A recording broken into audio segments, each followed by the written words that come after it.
अपेक्षा है ना, तो हर भारतीयों का गर्व से सर ऊंचा है। और जो भारतीयों की अपेक्षा थी भारतीय सेना से, भारत की सरकार से, अपेक्षा पर सही उतर रही है। इससे तो पूरे प्रदेश में और देश में खुशी की लहर है।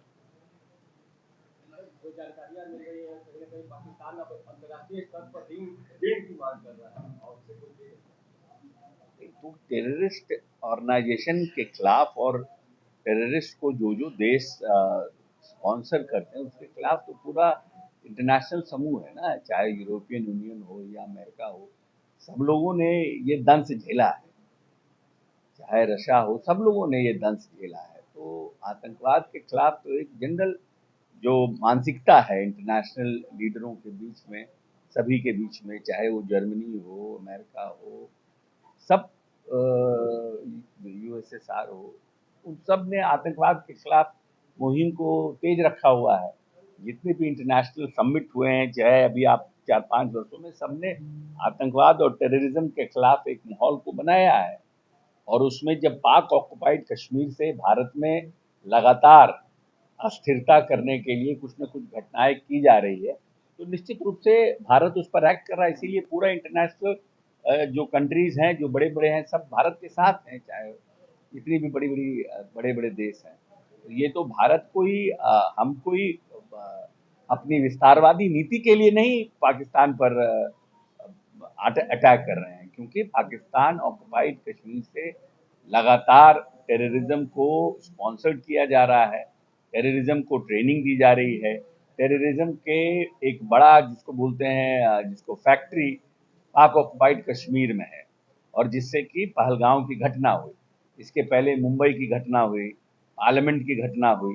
लेकिन हम लोग कहीं ना कहीं इंटरनेशनल स्तर पर बातचीत करके स्थितियों को खत्म करने की कोशिश करते थे।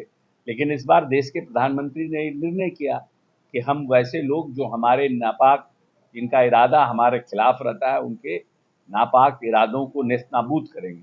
और पाक ऑक्युपाइड कश्मीर में जो जो सेंटर्स थे, एपिक सेंटर्स था टेररिज्म का, उन सब पर अटैक किया। और बार बार भारत कह रहा है कि ना हम सिविलियन को तंग कर रहे हैं, ना हम पाकिस्तान के आर्मीज को या उसके जो डिफेंस है एरिया, उसको हम कहीं डिस्टर्ब करना चाहते हैं। हम तो अपने आप को सेव करना चाहते हैं, जो कि आप नहीं कर पा रहे हैं। और पाकिस्तान लगातार हमारे सैन्य ठिकानों पर हमला करने का प्रयास कर रहा है। तो उनको इसका भी इनको उनको इसका भी दंश झेलना पड़ेगा भविष्य में। अगर हमारे सिविलियन पर अटैक करेंगे और हमारे आर्मी के ऊपर अटैक करेंगे, हमारे हवाई अड्डों पर अटैक करने की कोशिश करेंगे, तो फिर हिंदुस्तान अपने तरीके से उस पर एक्ट करेगा।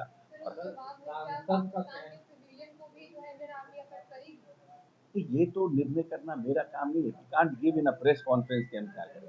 ये तो जो हमारे वहाँ पे भारत सरकार में जो आर्मी के लोग हैं, जो हमारे डिफेंस मिनिस्टर हैं, प्रधानमंत्री हैं, तो वो लोग इसका निर्णय करेंगे कि हम क्या करेंगे। हम लोग हमारे सिविलियंस को अटैक कर रहा है या फिर हमारे आर्मीज को अटैक कर रहा है, तो उसके एवज में हम क्या कर सकते हैं, what is will be the international diplomacy, उसके हिसाब से भारत एक्ट करेगा। लेकिन हमको अगर आप बार बार परेशान करिएगा आर्थिक रूप से, हमको तंग करने का और हमारी जो इंटरनल सिक्योरिटी है उसको डिस्टर्ब करने की कोशिश करिएगा, तो definitely India is now different. We are not going to be silent, we will also react.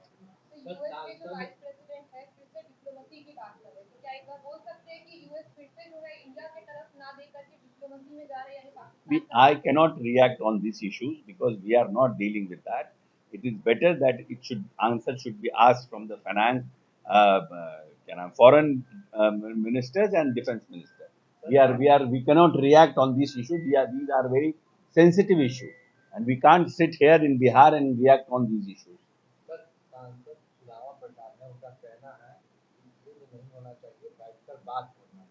ऐसे लोग, मुंबई में अटैक हुआ, बातचीत करते रह गए, पार्लियामेंट पर अटैक हुआ, बातचीत।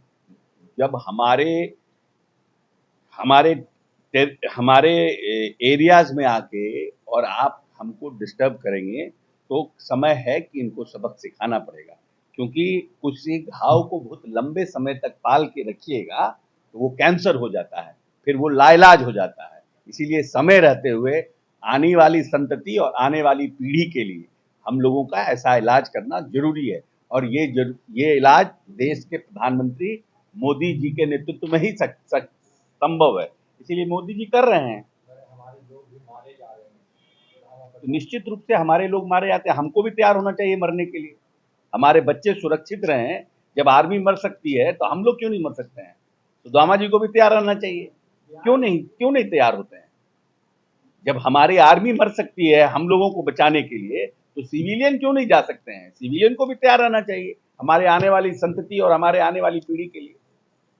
जिसको जो हमारे यहाँ घुस घुस के बार बार हमारे यहाँ हमारे निहत्थे लोगों पर अटैक करेगा, हमारे निहत्थे लोगों को मारने का काम करेगा, टेररिज्म करेगा, और पाकिस्तान उस टेररिज्म को स्टेट से स्पॉन्सर्ड करेगा, उसको अपने यहाँ पनाह देगा, तो कब तक भारत सुनता रहेगा, कब तक भारत चुप रहेगा?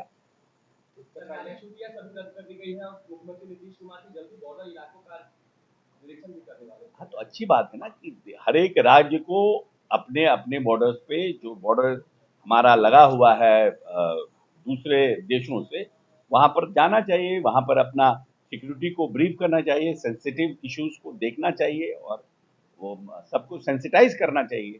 पूरे देश में हर एक सिविलियन, हर एक रिस्पॉन्सिबल सिविलियन जिनके पास सत्ता है, हर एक मुख्यमंत्री को, हर एक सबको करना चाहिए। किन इलाकों का दौरा करेंगे? ये हमको जानकारी। पूर्व मुख्यमंत्री भूपेश बघेल का त्योहार आ रहा है और जो है पटेल हॉस्टल सैदपुर में वहाँ पे मिलेंगे जहाँ पे कुर्मी समाज के स्टूडेंट आ रहा है। क्या नीतीश कुमार को वोट बैंक में मुश्किल होगी कुर्मी समाज के रहने? कैसे किसी के आने जाने से ही वोट बिगड़ जाएगा? 20 साल से नेता हमारे क्या कर रहे हैं? 20 साल से नेता हमारे क्या कर रहे हैं? हम लोग न किसी कुर्मी के लिए, न किसी बैकवर्ड के लिए, हम लोग तो सब पूरे बिहार के लिए काम करते हैं। कुछ लोगों ने बुलाया होगा, अपने समाज के लोगों ने बुलाया होगा, कोई बहुत बड़ी बात नहीं।